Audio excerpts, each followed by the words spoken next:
Hello नमस्कार सुप्रभात दोस्तों, मैं सतीश पाल अपने परिवार सिलेक्शन गुरु जी यूट्यूब चैनल पर आपका हार्दिक स्वागत अभिनंदन करते हैं। हम आशा करते हैं कि आप सभी स्वस्थ हो, मस्त होंगे। तो चलिए हम रोज़ की तरह आज भी जीएस के 20 क्वेश्चन आपके सामने लेकर आए हुए हैं, ठीक है, जो कि आपके आगामी जो कांस्टेबल के वैकेंसीज आने वाली है, जैसे ईपीपी कांस्टेबल हो गया, अभी आपके सितंबर से आपकी दिल्ली पुलिस की भी वैकेंसी आने वाली है, ठीक है। और अभी सबसे ज़्यादा फोकस इस पर है जो कि आपके बीएसएफ ट्रेडमैन या बीएसएफ ट्रेडमैन, जो कि आपके 28 अगस्त को आपका पेपर होने वाला है, किसका, बीएसएफ ट्रेडमैन का, ठीक है। तो उन्हीं के आधारित पर हम डेली आपके सामने मतलब जीएस के 20 क्वेश्चन लेकर आते हैं, और आज भी एक अच्छे क्वेश्चन के साथ आए हुए हैं, ठीक है। तो चलिए हम आपका समय न बर्बाद करते हुए अपने प्रैक्टिस सेट की तरफ बढ़ते हैं और आज के अपने पहले क्वेश्चन को देखते हैं, ठीक है। आज का हमारा पहला क्वेश्चन दिया है कि ब्रह्मपुत्रा नदी के तट पर कौन सा शहर स्थित है। किसकी बात कर रहा है? ब्रह्मपुत्रा नदी की। ब्रह्मपुत्रा नदी के तट पर कौन सा शहर स्थित है? ऑप्शन एक दिया आपका कानपुर, ऑप्शन बी दिया आपका श्रीनगर, ऑप्शन बी दिया आपका श्रीनगर, ऑप्शन सी दिया आपका डिब्रूगढ़ और ऑप्शन डी दिया आपका लखनऊ। ऑप्शन डी क्या दिया है? लखनऊ, ठीक है। किसकी बात कर रहा है? ब्रह्मपुत्रा नदी की। ब्रह्मपुत्रा नदी की, ठीक, किसकी? ब्रह्मपुत्रा नदी। अगर हम ब्रह्मपुत्रा नदी की बात करें, अगर पूछे इसकी लंबाई कितनी है, ब्रह्मपुत्रा नदी की लंबाई कितनी है, तो ये आपके 2900 किमी। कितनी है?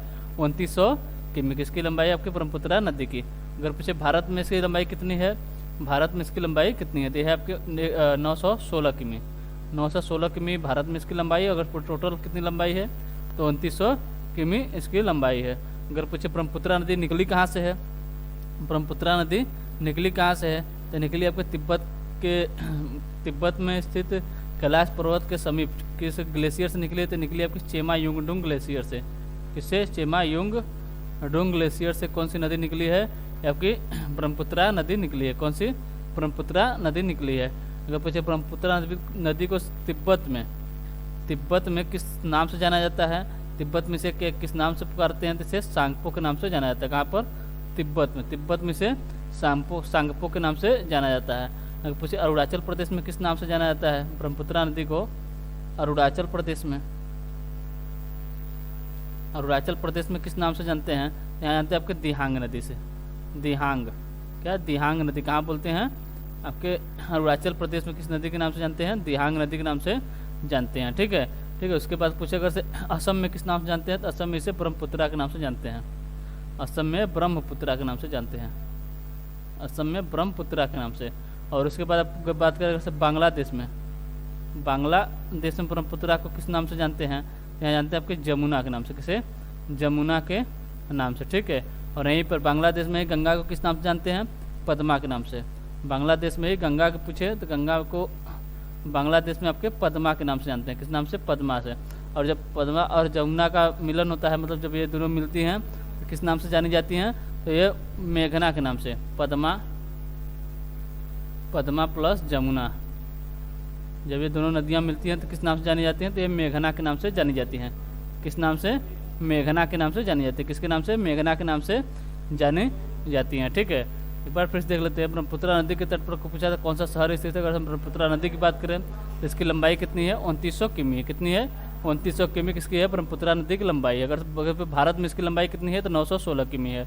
कहाँ से निकली है? तो तिब्बत में स्थित कैलाश पर्वत के समीप चेमायुंगडुंग ग्लेशियर से ब्रह्मपुत्रा नदी आपकी निकलती है, ठीक। अगर पूछे तिब्बत में इसको किस नाम से जानते हैं, तो इसे सांगपो के नाम से जानते हैं। और अरुणाचल प्रदेश की बात करें तो दिहांग नदी के नाम से जानते हैं। असम में ब्रह्मपुत्रा और बांग्लादेश में जमुना के नाम से, ठीक। और बांग्लादेश में ही गंगा को पूछे, गंगा को किस नाम से जानते हैं, तो आपके पद्मा के नाम से जाने जाते हैं, ठीक। और जब पद्मा और जमुना मिल जाती हैं तो किस नाम से जानी जाती हैं? ये आपके मेघना के नाम से जाने जाते हैं। ये आपके मेघना के नाम से जाने जाती हैं, ठीक है। अगर पूछे जो आपकी ब्रह्मपुत्रा नदी है, यह विश्व की सबसे ऊंची नौकागम्य नदी है। ब्रह्मपुत्रा नदी जो है आपकी, ये विश्व की सबसे ऊंची नौकागम्य, क्या है? विश्व की सबसे ऊंची नौकागम्य नदी है। नौकागम्य है, ठीक है। क्या? विश्व की सबसे ऊंची नौकागम्य नदी पूछे अगर कौन से, तो विश्व की सबसे ऊंची नौकागम्य नदी कौन सी है? आपकी ब्रह्मपुत्रा नदी है। अगर पूछे है कहाँ से कहाँ तक है, तो आपके धुबरी से सादिया तक है। कहाँ तक है? धुबरी से सादिया तक है। धुबरी से सादिया तक ही आपके विश्व की सबसे मतलब विश्व की सबसे ऊंची नौकागम्य नदी कौन सी है? आपकी ब्रह्मपुत्रा नदी है। कहाँ से कहाँ तक है? धुबरी से सादिया तक। इसीलिए धुबरी से सादिया तक के बीच में आपको इसे क्या बना दिया है? National waterway. नेशनल वाटरवे 2 का नाम मतलब इस पर शुरू कर दिया है। कहाँ से कहाँ तक? क्योंकि ये नौकागम्य नदी है, इसलिए यहीं पर आपके नेशनल वाटरवे यानी नेशनल वाटरवे कहाँ से कहाँ तक है? आपके धुबरी से सादिया, धुबरी से Sadia national water way NWW2 कहाँ से कहाँ तक है? आपके धुबरी से सादिया तक है। ठीक है।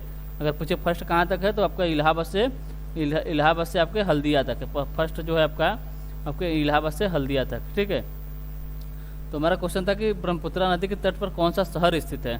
तो पूछे अगर ब्रह्मपुत्रा नदी के तट पर कौन सा शहर स्थित है? आपका डिब्रूगढ़ है। कौन सा है? डिब्रूगढ़। यानी ऑप्शन सी हमारा जो है ये सही आंसर होता है। ऑप्शन सी हमारा जो है ये सही आंसर होता है। ठीक है। चलिए अगला क्वेश्चन देख लेते हैं। अगला क्वेश्चन दिया भारतीय निर्वाचन आयोग द्वारा राष्ट्रीय मतदाता दिवस कब मनाया जाता है? भारतीय निर्वाचन आयोग द्वारा राष्ट्रीय मतदाता दिवस कब मनाया जाता है? ऑप्शन ए दिया आपका 16 जनवरी, ऑप्शन बी दिया आपका 23 जनवरी, ऑप्शन सी दिया आपका 25 जनवरी और ऑप्शन डी दिया आपका 22 मई। ऑप्शन डी क्या दिया? 22 मई। अगर हम 16 जनवरी की बात करें, 16 जनवरी कौन सा दिवस मनाया जाता है? तो मनाया जाता है आपका राष्ट्रीय स्टार्टअप दिवस। कौन सा है? राष्ट्रीय स्टार्टअप दिवस। राष्ट्रीय स्टार्टअप दिवस कब मनाया जाता है? आपके 16 जनवरी को मनाया जाता है। ठीक है। तो पूछे 23 जनवरी कौन सा दिवस मनाया जाता है? यहाँ मनाया जाता है आपका पराक्रम दिवस। कौन सा दिवस है? पराक्रम दिवस। तो पराक्रम दिवस कब मनाया जाता है? आपका मनाया जाता है आपको 23 जनवरी को। किसके जन्म दिवस पर? सुभाष चंद्र बोस के जन्म दिवस पर। तो आपका पराक्रम दिवस 23 जनवरी को मनाया जाता है। ठीक है। और 25 जनवरी की बात करें तो यहाँ मनाया जाता है आपका भारतीय मतदाता दिवस। यानी ऑप्शन सी हमारा जो है सही आंसर होता है। 22 मई की बात करें तो 22 मई को कौन सा दिवस मनाया जाता है? यहाँ मनाया जाता है आपको जैव विविधता दिवस। जैव विविधता दिवस 22 मई को। 22 मार्च को राष्ट्रीय जल दिवस, मतलब 22 मार्च को जल दिवस। एक मनाया था 22 अप्रैल को। 22 मई जैव विविधता, 22 मार्च जल दिवस और 22 अप्रैल कौन सा दिवस? पृथ्वी दिवस मनाया जाता है। ठीक। अगर हम ये बात कर लें किसकी? जनवरी के महत्वपूर्ण दिवस की। जनवरी के महत्वपूर्ण दिवस की हम बात कर लें। जनवरी कौन कौन से महत्वपूर्ण दिवस हैं? जैसे हम बात करें आपके 1 जनवरी को कौन सा दिवस मनाया जाता है? इसकी 1 जनवरी कौन सा दिवस मनाया जाता है? 4 जनवरी हो गया। क्या 9 जनवरी को पूछ ले? ठीक है।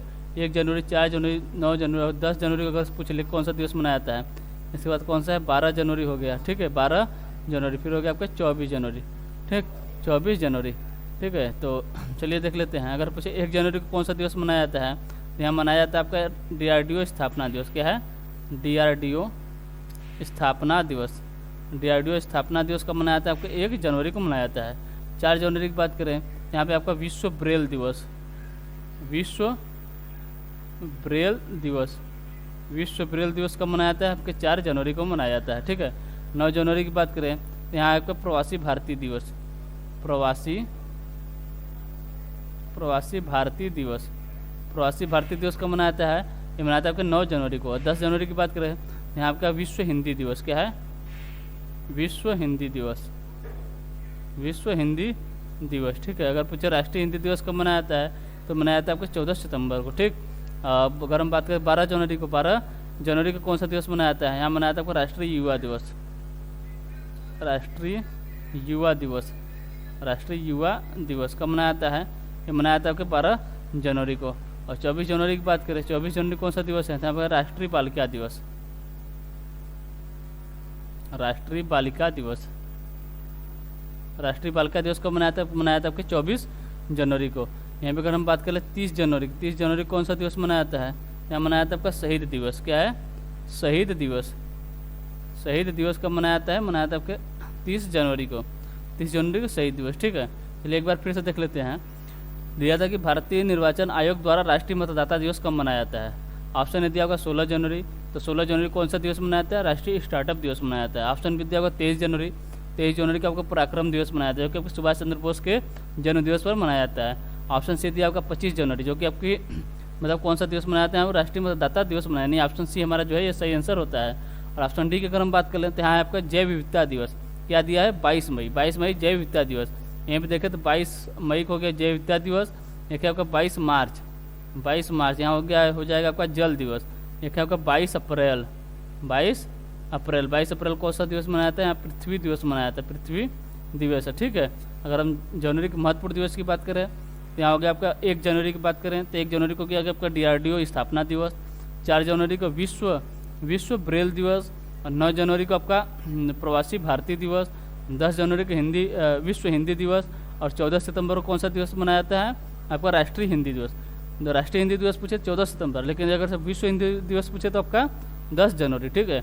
अगर से 12 जनवरी की बात करें तो यहाँ मनाया जाता है आपका राष्ट्रीय युवा दिवस। क्या मनाया जाता है? राष्ट्रीय युवा दिवस, ठीक। और 24 जनवरी की बात करें तो राष्ट्रीय बालिका दिवस, राष्ट्रीय बालिका दिवस। और 30 जनवरी की बात करते हैं यहाँ पर मनाया जाता है आपका आपका क्या मनाया जाता है? शहीद दिवस। क्या है? 30 जनवरी शहीद दिवस मनाया जाता है। 30 जनवरी को शहीद दिवस मनाया जाता है, ठीक है। तो हमारा आंसर मतलब क्वेश्चन पूछा था कि मतदाता दिवस कब मनाया, राष्ट्रीय मतदाता दिवस कब मनाया था आपका 25 जनवरी। ऑप्शन सी हमारा जो है ये सही आंसर होता है, ठीक है। अगर सेशन आपको अच्छा लग रहा हो तो लाइक और सब्सक्राइब जरूर करें, ठीक है। चलिए अगला क्वेश्चन देखते हैं। अगला क्वेश्चन दिया है, स्वतंत्र भारत के प्रथम व अंतिम भारतीय गवर्नर जनरल कौन थे? स्वतंत्र भारत के प्रथम व अंतिम भारतीय गवर्नर जनरल कौन थे? ऑप्शन ए दिया आपका श्री राजगोपालाचारी, ऑप्शन बी दिया आपका माउंटबेटन, ऑप्शन सी दिया आपका मौलाना अबुल कलाम आज़ाद, ऑप्शन डी दिया आपका खान अब्दुल गफ्फार खान, ठीक है। तो अगर हम किसकी बात करें, गवर्नर जनरल वायसराय और मतलब जो मतलब प्रमुख हैं, अगर हम उनकी हम बात कर लें एक बार, ठीक है, अलग से हम अगर से उनको नोट कर लें, ठीक है। अगर पूछे क्या कि बंगाल का पहला गवर्नर कौन था? बंगाल का पहला गवर्नर कौन था? पहला गवर्नर की बात करें कौन था, तो ये था बंगाल का पहला गवर्नर पूछे कौन था का रॉबर्ट क्लाइव था। क्या था? कौन था? रॉबर्ट क्लाइव, ठीक है। रॉबर्ट क्लाइव आपका बंगाल का पहला गवर्नर था, ठीक है। अगर पूछे बंगाल का पहला गवर्नर जनरल कौन था? बंगाल का पहला गवर्नर जनरल कौन था? गवर्नर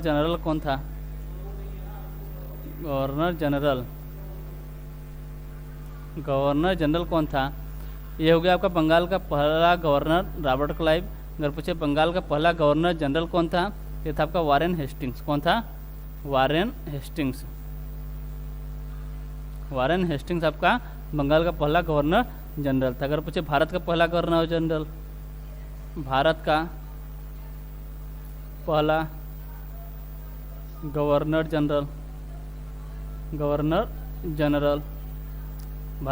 गवर्नर जनरल पूछे कौन था?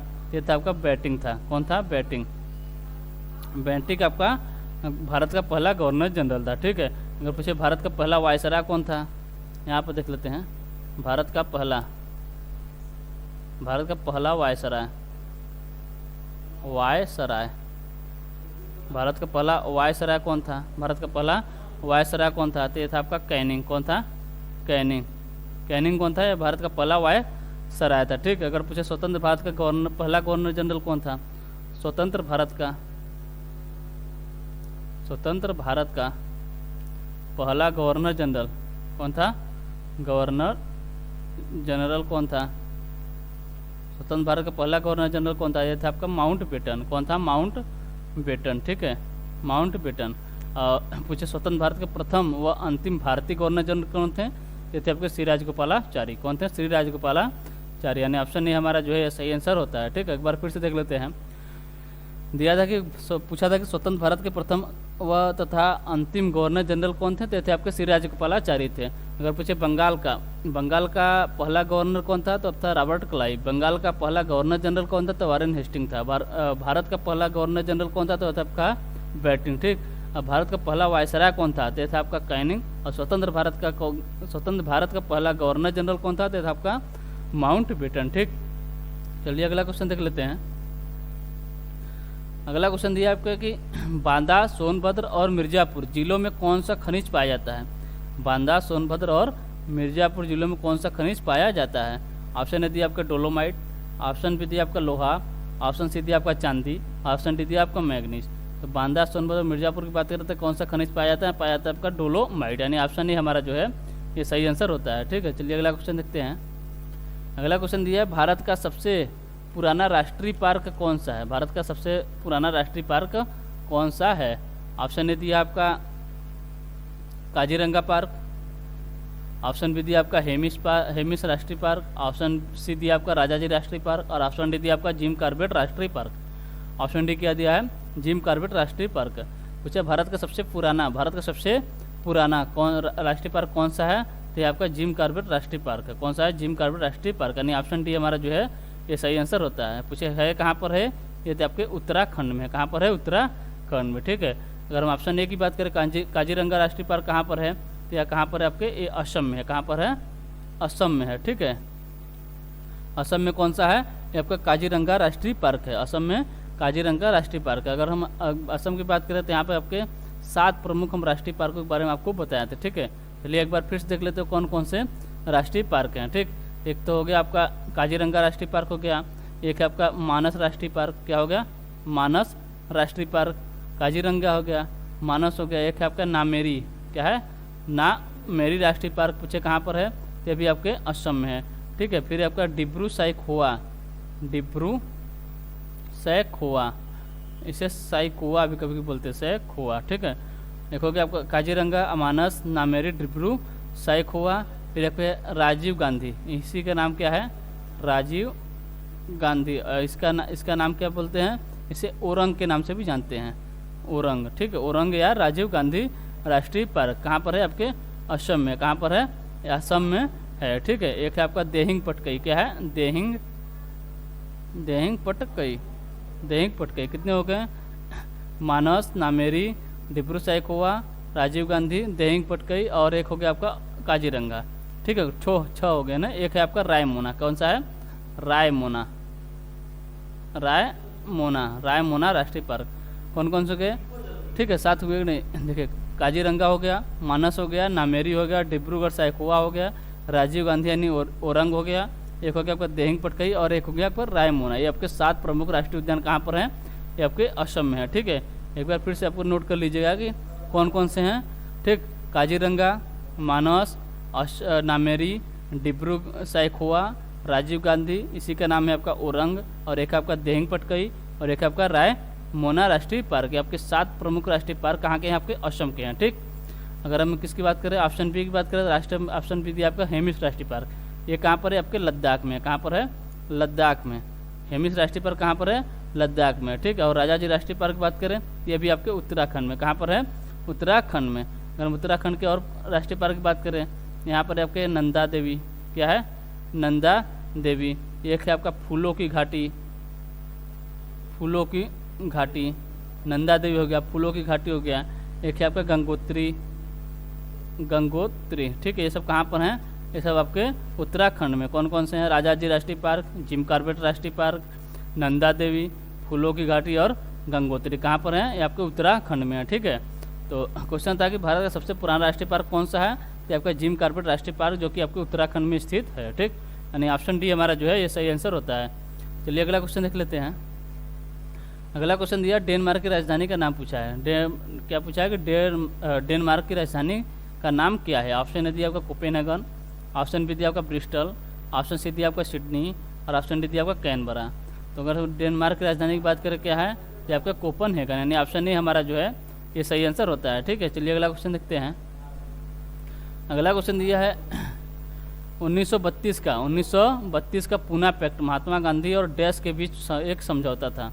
किसके बीच था? मतलब पूछा है कि 1932 का जो आपका पूना पैक्ट था महात्मा गांधी और किसके बीच एक समझौता था। ऑप्शन ए दिया आपका doctor Bhimrao Ambedkar, option B दिया आपका इरविन, ऑप्शन सी दिया आपका अरविंदो घोष और ऑप्शन डी दिया बाल गंगाधर तिलक। ऑप्शन डी क्या दिया है? बाल गंगाधर तिलक। ठीक है, अगर पूना पैक्ट की बात करें कब हुआ था, ये हुआ था आपका 24 सितंबर 1932 को क्या हुआ था? आपका पूना पैक्ट हुआ था। कहाँ पर हुआ था?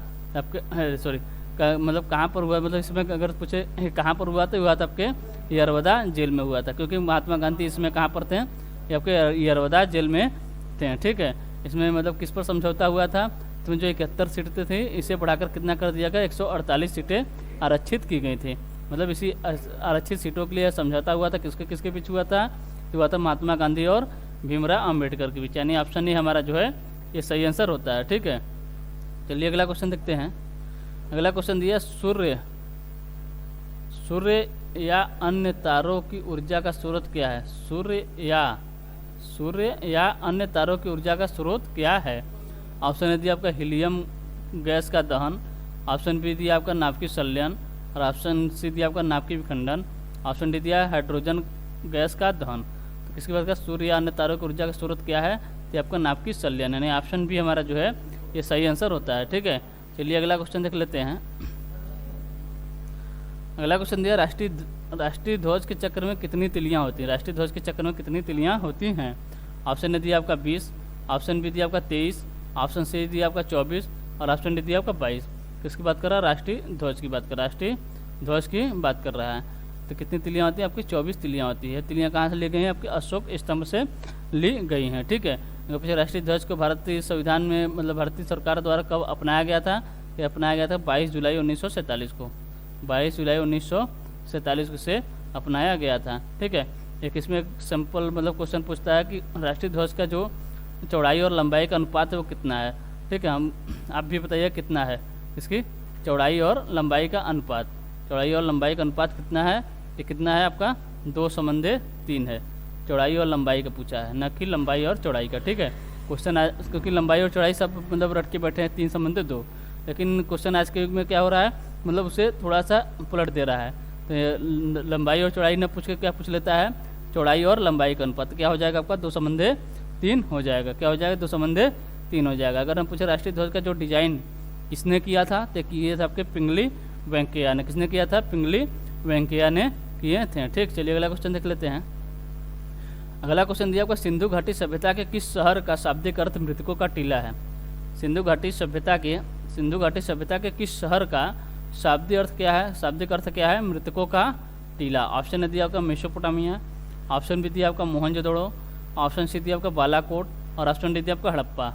ऑप्शन डी क्या दिया है? हड़प्पा। तो मृतकों का टीला मतलब किस मतलब सिंधु घाटी सभ्यता के किस शहर का शाब्दिक अर्थ जो है आपका मृतकों का टीला है? तो आपके मोहनजोदड़ो का शाब्दिक अर्थ क्या होता है? मृतकों का टीला। यानी ऑप्शन बी हमारा जो है ये सही आंसर होता है। अगर पूछे मोहनजोदड़ो वर्तमान में है कहाँ पर? तो आपके पाकिस्तान में। कहाँ पर है? पाकिस्तान में। तो पूछे इसकी खोज कब हुई थी? तो इसकी खोज हुई थी आपकी 1922 में। किसके द्वारा की गई थी इसकी खोज? ये किए थे आपके राखलदास बनर्जी। कौन थे? राखलदास बनर्जी द्वारा इसकी खोज की गई थी। राखलदास बनर्जी द्वारा किसकी खोज की गई थी? मोहनजोदड़ो का। कहाँ पर है? पाकिस्तान में। कब किए थे? 1922 में। और मोहनजोदड़ो का अर्थ क्या है? मृतकों का टीला है। क्या है? मृतकों का टीला है। किसका अर्थ है? आपके मोहनजोदड़ो का। किसका है? मोहनजोदड़ो का। अगर पूछे किस नदी के तट पर है? तो आपके सिंधु नदी के तट पर है। किस नदी के तट पर है? सिंधु नदी के तट पर है। सिंधु नदी के तट पर है। क्या है? मोहनजोदड़ो, जिसका अर्थ क्या है? आपका मृतकों का टीला होता है। ठीक है, अगर पूछे सिंधु के इससे के मतलब मोहनजोदड़ो को क्या कहते हैं? तो सिंधु का बाग कहा जाता है। मोहनजोदड़ो को सिंधु का बाग कहा जाता है। सिंधु का बाग कहा जाता है किसे? मोहनजोदड़ो को। ठीक है, सिंधु का बाग पूछे कौन सा मतलब कि कौन से मतलब हड़प्पा सभ्यता के किस शहर को सिंधु का बाग कहते हैं? तो आपके मोहनजोदड़ो को कहते हैं। अगर पूछे मोहनजोदड़ो से मतलब क्या क्या मिले हैं? यहाँ मिला आपके विशाल अन्नागार मिले हैं। क्या मिले हैं? विशाल अन्नागार। पूछे विशाल अन्नागार कहाँ मिला है? तो आपके कहाँ पर मिला? मोहनजोदड़ो में अन्नागार, जो कि आपके कितने कक्षकों का था? 12 कक्षा थे। इसमें 12 कक्षक थे, यानी कक्षा थे। किसमें? विशाल अन्नागार, जो कि आपके मोहनजोदड़ो से मिला है। और यहीं से आपके विशाल स्नानागार, अन्नागार मतलब जहाँ अन्न रखे जाते थे, और मिला क्या है? विशाल स्नानागार। ठीक है, विशाल स्नानागार नहाने का स्थान भी आपके कहाँ से मिला है? आपके मोहनजोदड़ो से मिला है। यहीं से बात करते हैं यहाँ से आपके नटराज की मूर्ति और पशुपति। किसकी? नटराज की मूर्ति और पशुपति की मूर्ति कहाँ से मिली? आपके मोहनजोदड़ो से। और पूछे तो अगर पूछे बुने हुए कपड़े का साक्ष्य कहाँ मिला है? तो भी आपके मोहनजोदड़ो से मिला है। स्वास्तिक चिन्ह भी कहाँ से मिले हैं? क्या? स्वास्तिक चिन्ह पूछे कहाँ से मिले हैं? ये भी आपके मोहनजोदड़ो से मिले हैं। ठीक है, और सबसे बड़ी बात कि यहाँ पर जो प्रत्येक घर में कुएं के साक्ष्य मिले हैं।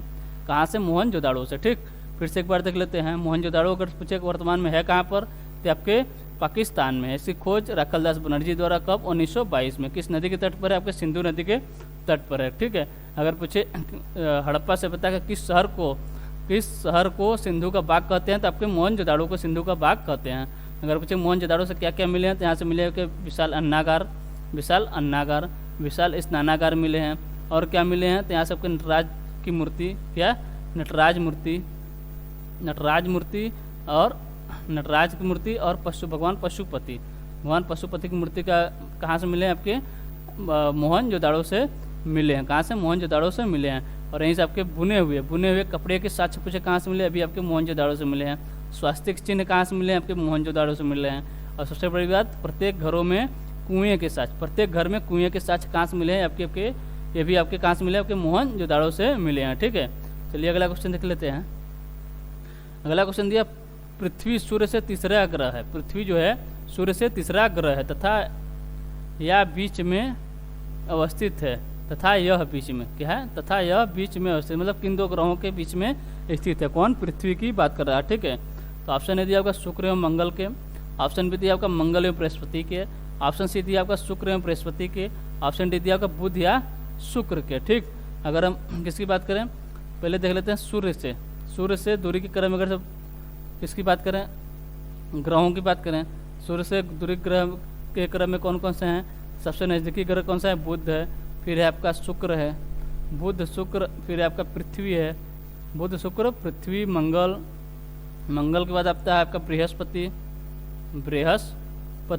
फिर आता है आपका शनि, फिर आता है आपका अरुण और वरुण के बाद वरुण। ठीक है, ये आपके सूर्य से दूरी के क्रम में। ठीक है, अगर हम मतलब इसे अगर से सबसे बड़ा ग्रह, मतलब बड़े से छोटे की तरफ से बात करें, सबसे बड़ा ग्रह कौन सा है, तो आपका बृहस्पति ग्रह है। कौन सा है, बृहस्पति है। फिर इसके बाद आता है आपका शनि, क्या आता है, शनि के बाद आता है आपका अरुण, क्या आता है, अरुण। फिर ठीक है, और उसके बाद आता है आपका वरुण, शनि अरुण वरुण। ठीक है, इसके बाद आता है आपका पृथ्वी, शनि अरुण वरुण, फिर पृथ्वी है। इसके बाद है आपका शुक्र के बाद आता है आपका मंगल के बाद कौन सा आता है, बुध, जो कि आपका सबसे छोटा ग्रह। सबसे बड़ा ग्रह पूछे तो आपका बृहस्पति है, सबसे छोटा ग्रह पूछे तो आपका बुध है। ठीक है, सबसे छोटा ग्रह बुध है, सबसे छोटा ग्रह कौन सा है, ये आपका बुध है। ठीक है,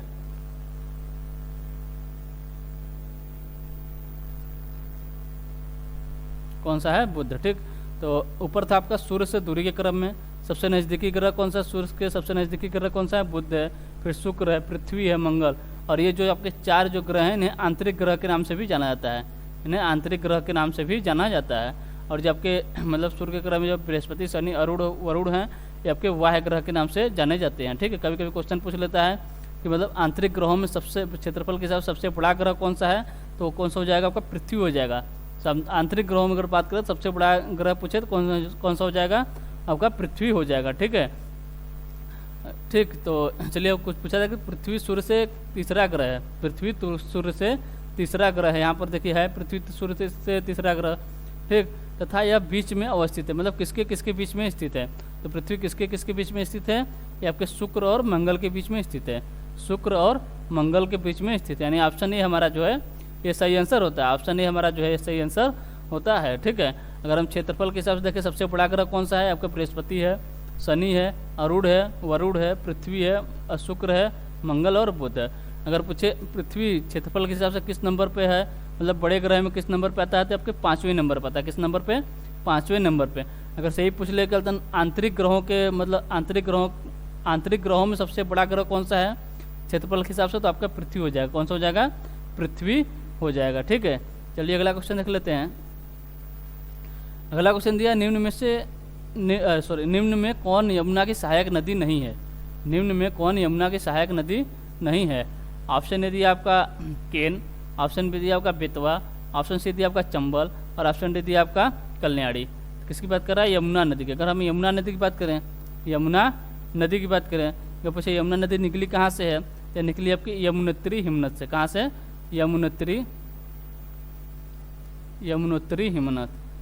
यमुनोत्री हिमनत के बंदरपुछ चोटी से। कहाँ से, बंदरपुछ चोटी से निकली है। बंदरपुछ चोटी से कौन सी नदी निकली है, ये आपकी यमुना नदी निकली है। ठीक है, अगर पूछे इसका विस्तार मतलब कौन कौन से राज्य में बहती है, तो बहती है आपके उत्तराखंड हो गया, हिमाचल प्रदेश, एक है आपका हरियाणा, इसके बाद आती है आपके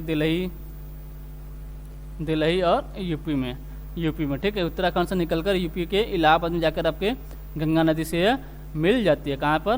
गंगा नदी से मिल जाती है। कहाँ पर? इलाहाबाद में, ठीक है। तो પછી यमुना की सहायक नदी कौन सी है? यमुना की सहायक नदी पूछे तो ये आपकी प्रमुख सहायक नदी है। कौन सी है? ये आपकी चंबल नदी है। कौन सी? सहायक नदी। सबसे प्रमुख सहायक नदी कौन सी है? चंबल नदी है। कहाँ, अगर पूछे चंबल नदी कहाँ से निकली है तो आपके मध्य प्रदेश में से। कहाँ से? मध्य प्रदेश के जाना पाओ पहाड़ी से निकलती है। जाना पाओ पहाड़ी से निकलती है। कौन सी नदी? चंबल नदी। कहाँ से निकलती है? मध्य प्रदेश के जाना पाओ पहाड़ी से निकलती है।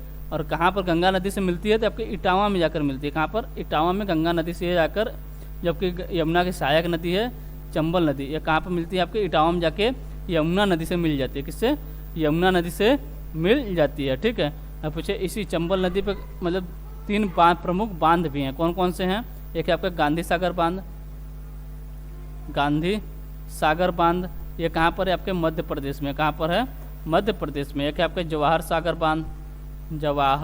बांध, ये कहाँ पर है? आपके राजस्थान में है। एक है आपका राणा सागर बांध,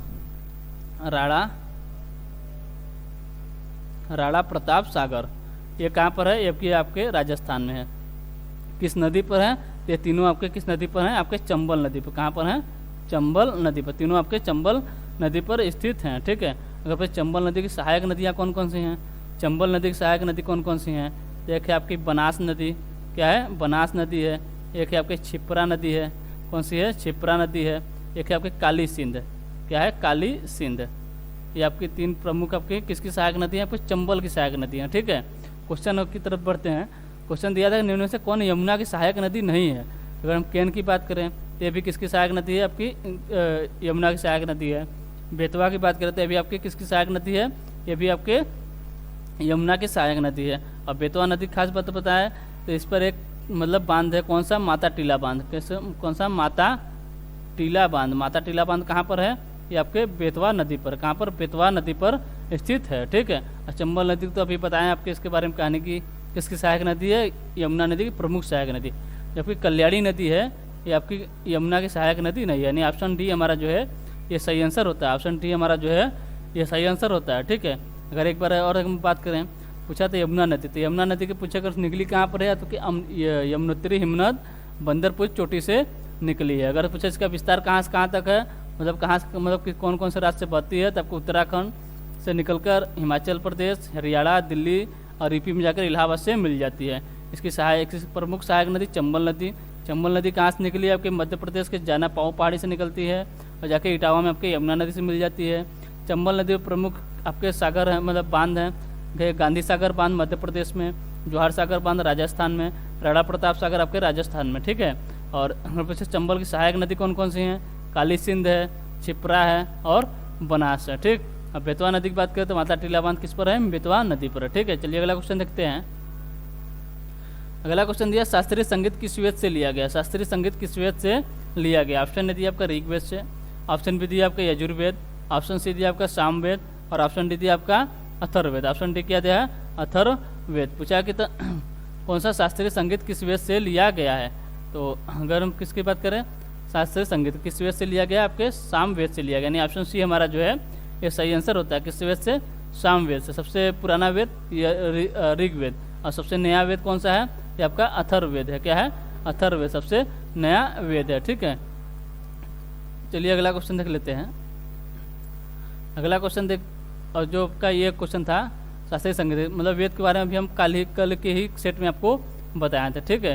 तो चलिए अब हमें पता है आपको सब याद होगा। तो आपको एक काम करना है कि आपको कमेंट बॉक्स में इन चारों वेद के उपवेद के नाम लिखना है। क्या? उपवेद के नाम लिखना है। इन चारों वेद के उपवेद के नाम आपको कमेंट बॉक्स में जरूर बताना है, क्योंकि अभी हमें एक क्लास पीछे ही आपको ये सबके बारे मतलब इस वेद के उपवेद के बारे में आपको बताए थे, ठीक। चलिए अगला क्वेश्चन देख लेते हैं। अगला क्वेश्चन दिया आपका कि रविन्द्रनाथ टैगोर ने अपनी नाइटहुड उपाधि किस कारण त्याग दिया? ऑप्शन ए दिया आपका सविनय अवज्ञा आंदोलन का क्रूर दमन, ऑप्शन बी दिया आपका भगत सिंह को फांसी दिया जाना, ऑप्शन सी दिया आपका जलियांवाला बाग हत्याकांड, ऑप्शन डी दिया आपका चौरी चौरा की घटना, ठीक है। किसकी बात करें, सविनय अवज्ञा आंदोलन, सविनय अवज्ञा आंदोलन।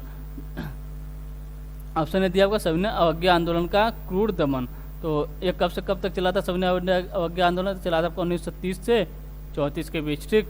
और ऑप्शन भी दिया होगा भगत सिंह को फांसी, भगत सिंह को फांसी। अगर पूछे भगत सिंह को फांसी कब दिया गया था, ये दिया गया था 23 मार्च 1931 को, 23 मार्च 1931 को भगत सिंह को फांसी दिया गया था। अगर पूछे किस जेल में दिया गया था, ये दिया गया था लाहौर सेंट्रल जेल में। कहाँ पर, लाहौर सेंट्रल जेल में, लाहौर सेंट्रल जेल में भगत सिंह को फांसी दिया गया था, ठीक है। और ऑप्शन सी दिया आपका जलियांवाला बाग हत्याकांड, जलियांवाला बाग हत्याकांड। ये कहाँ पर है आपका जलियांवाला बाग, आपके पंजाब में है। कब हुआ था, हुआ था आपका 13 अप्रैल 1919 को, ठीक है। ऑप्शन डी थी आपका चौरी चौरा घटना, चौरी चौरा घटना कब हुआ था, यह हुआ था आपका 4 फरवरी 1922 को, ठीक है, 1922 है ये, ठीक। तो पूछा है जो रविन्द्रनाथ टैगोर ने अपनी नाइटहुड की उपाधि किस कारण त्याग दी थी, उन्होंने त्यागी थी आपके जलियांवाला बाग हत्याकांड के कारण। ऑप्शन सी हमारा जो है ये सही आंसर होता है, ऑप्शन सी हमारा जो है ये सही आंसर होता है, ठीक है। चलिए अगला क्वेश्चन देखते हैं। अगला क्वेश्चन दिया है भारत और श्रीलंका को अलग करने वाली जलराशि है, मतलब कौन सी, मतलब जो आपकी संधि जल संधि है वो भारत और श्रीलंका को अलग करती है। ऑप्शन ए दिया आपका ग्रेट चैनल, ऑप्शन बी दिया आपका 8 डिग्री चैनल, ऑप्शन सी दिया आपका पाक जल संधि, ऑप्शन डी दिया आपका 10 डिग्री चैनल। ऑप्शन डी क्या दिया है, 10 डिग्री चैनल। अगर हम ग्रेट चैनल की बात करें, किसकी, ग्रेट चैनल, इसे ही क्या कहते हैं 6 डिग्री चैनल, ठीक है। ग्रेट चैनल ये किसको किसको अलग करता है, तो ये करता है आपका ग्रेट निकोबार,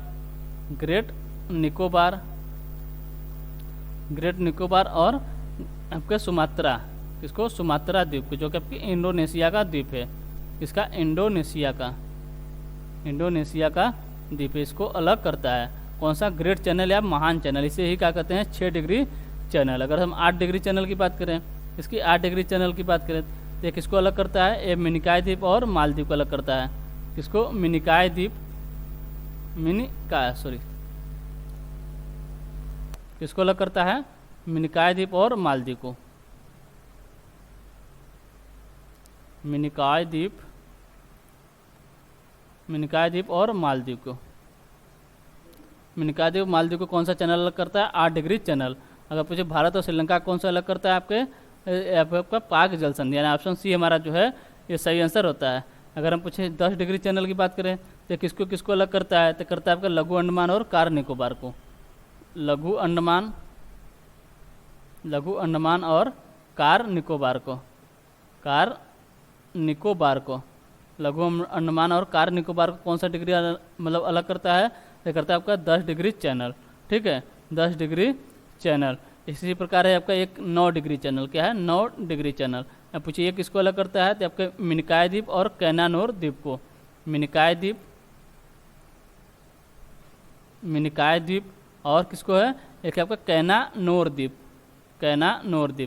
मिनिकॉय द्वीप और कैनानोर द्वीप, इसको कौन सा मतलब डिग्री, मतलब कौन सा चैनल अलग करता है, 9 डिग्री चैनल, ठीक है। चलिए अगला क्वेश्चन देख लेते हैं। अगला क्वेश्चन दिया निम्नलिखित में से किस जिले की सीमा नेपाल से लगती है, निम्नलिखित में से किस जिले की सीमा नेपाल से लगती है। ऑप्शन ए दिया आपका गोरखपुर, ऑप्शन बी दिया आपका महाराजगंज, ऑप्शन सी दिया आपका बलिया और ऑप्शन डी दिया आपका बस्ती। ऑप्शन डी क्या दिया है, बस्ती। तो पूछा किस जिले की सीमा जो है आपकी नेपाल से लगती है। अगर पूछे उत्तर प्रदेश के कितने जिले हैं, जो कि उत्तर प्रदेश की बात कर रहा है, ये किसकी, उत्तर प्रदेश की, ठीक है, उत्तर प्रदेश की बात कर रहा है। उत्तर प्रदेश के कितने जिला जो आपके नेपाल से मतलब अपनी सीमा साझा करती हैं, तो टोटल कितने ज़िले हैं, टोटल आपके 7 जिले हैं, जबकि आपके किससे, नेपाल की सीमा से साझा करते हैं। कहाँ के, उत्तर प्रदेश के 7 जिले हैं। कौन कौन से हैं, एक है आपका पीलीभीत है, लखीमपुर खीरी है, ठीक है, पीलीभीत हो गया, लखीमपुर हो गया। एक है आपका बहराइच हो गया, श्रावस्ती हो गया, बलरामपुर हो गया, क्या हो गया, बलरामपुर हो गया। एक है आपका सिद्धार्थ नगर, क्या है, सिद्धार्थ नगर, बलरामपुर, सिद्धार्थ नगर और महाराजगंज, ठीक है, महाराजगंज। कौन कौन से हैं, पीलीभीत, लखीमपुर खीरी, बहराइच, श्रावस्ती, बलरामपुर, सिद्धार्थ नगर और महाराजगंज। आपके 7 जिले हैं, जो आपके जो उत्तर प्रदेश के 7 जिले हैं जो कि आपके नेपाल से सीमा साझा करते हैं। पूछा इसमें से निम्न में से किस जिले की सीमा नेपाल से लगती है? गोरखपुर नहीं लगती, महाराजगंज इसकी लगती है, बलिया नहीं लगती है, बस्ती नहीं लगती। ठीक है, यानी ऑप्शन बी हमारा जो है ये सही आंसर होता है। ऑप्शन बी हमारा जो है ये सही आंसर होता है। अगर एक क्वेश्चन और पूछ लेता है कि नेपाल से जो है आपके भारत के कितने राज्य सीमा साझा करते हैं? नेपाल से भारत के कितने राज्य सीमा साझा करते हैं? तो कितने राज्य हैं? 5 राज्य। कितने? 5 राज्य। कौन कौन से हैं? उत्तराखंड है, उत्तर प्रदेश है, बिहार है, उत्तर प्रदेश है, बिहार है, पश्चिम बंगाल है और सिक्किम है। क्या है? सिक्किम है। ये आपके 5 राज्य जो है आपके नेपाल से सीमा साझा करते हैं। ठीक, चलिए अगला क्वेश्चन देख लेते हैं। अगला क्वेश्चन दिया आपका दुर्गा पूजा डैश का मुख्य त्यौहार है, मतलब केरल का, पश्चिम बंगाल का, राजस्थान का या कश्मीर का? तो दुर्गा पूजा जो है कहाँ का मुख्य त्यौहार है? ये आपके पश्चिम बंगाल का, यानी ऑप्शन बी हमारा जो है ये सही आंसर होता है। ठीक, चलिए अगला क्वेश्चन देखते हैं। अगला क्वेश्चन दिया 18 दिसंबर 2019 में हिमाचल प्रदेश में रोहतांग गलियारे दर्रे का नाम बदलकर क्या रखा गया है? रोहतांग दर्रे का नाम बदलकर क्या रखा गया है? रोहतांग दर्रा का नाम बदलकर क्या रखा गया? ऑप्शन ए दिया आपका मुखर्जी नगर सुरंग, ऑप्शन बी दिया आपका अटल सुरंग, ऑप्शन सी दिया आपका स्वराज सुरंग और ऑप्शन डी दिया बौद्ध सुरंग। क्या रखा गया आपका? अटल सुरंग रखा गया, अटल सुरंग, यानी ऑप्शन बी हमारा जो है ये सही आंसर होता है। ठीक, चलिए अगला क्वेश्चन देखते हैं। अगला क्वेश्चन दिया भारत द्वारा भूकंप प्रभावित तुर्की और सीरिया की मदद के लिए कौन सा अभियान प्रारंभ किया गया है? भारत द्वारा भूकंप प्रभावित तुर्की और सीरिया की मदद के लिए कौन सा अभियान प्रारंभ किया गया है? ऑप्शन दिया आपका ऑपरेशन दोस्त, ऑप्शन बी दिया ऑपरेशन गंगा, ऑप्शन सी दिया आपका ऑपरेशन देवी शक्ति, ऑप्शन डी दिया आपका ऑपरेशन नमस्ते। तो जो है आपका भूकंप द्वारा जो आपका भारत द्वारा जो है आपका भूकंप प्रभावित तुर्की और सीरिया की मदद के लिए कौन सा अभियान चलाया गया है? चलाया गया था आपका ऑपरेशन दोस्त। कौन सा? ऑपरेशन दोस्त, यानी ऑप्शन ए हमारा जो है ये सही आंसर होता है। अगर हम पूछे ऑपरेशन गंगा कब चलाया गया था, तो आपका जब जब यूक्रेन और रूस की युद्ध हो रहा था, वहाँ से भारतीयों को निकालने के लिए, मतलब यूक्रेन से भारतीयों को निकालने के लिए कौन सा ऑपरेशन चलाया गया था? ऑपरेशन गंगा चलाया गया था। और ऑपरेशन देवी शक्ति की बात करें, यहाँ अफगानिस्तान से भारतीयों को निकालने के लिए ऑपरेशन देवी शक्ति चलाया गया था। इसी प्रकार एक चलाया गया था ऑपरेशन कावेरी, ऑपरेशन कावेरी अगर पूछे कब चलाया गया था, मतलब किसके लिए चलाया गया था? यहाँ सूडान से भारतीयों को निकालने के लिए। कहाँ से?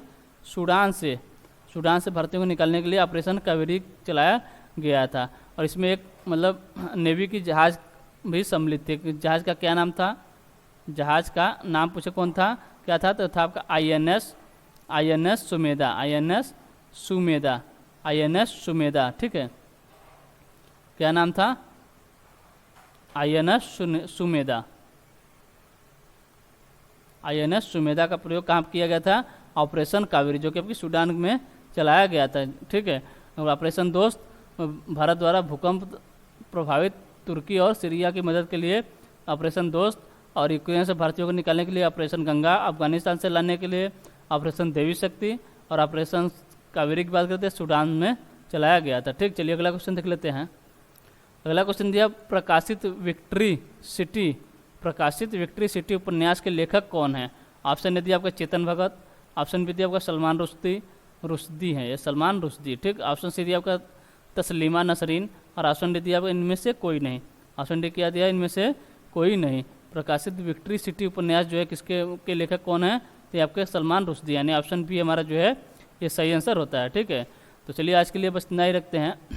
अगर सेशन आपको अच्छा लगा हो तो लाइक एवं सब्सक्राइब जरूर करें और शेयर करना ना भूलें। ठीक है, तो चलिए हम आशा करते हैं कि आपको सेशन अच्छा भी लगा होगा। ठीक है, अगर आपको कोई भी प्रॉब्लम होती है क्लास लेने में तो आप उसे कमेंट बॉक्स में ज़रूर बताएं। ठीक, तो चलिए ठीक है, आज के लिए तब इतना ही रखते हैं। मिलते हैं आपसे अगले सेशन में, तब तक लिए टेक केयर, बाय बाय, जय हिंद, जय भारत।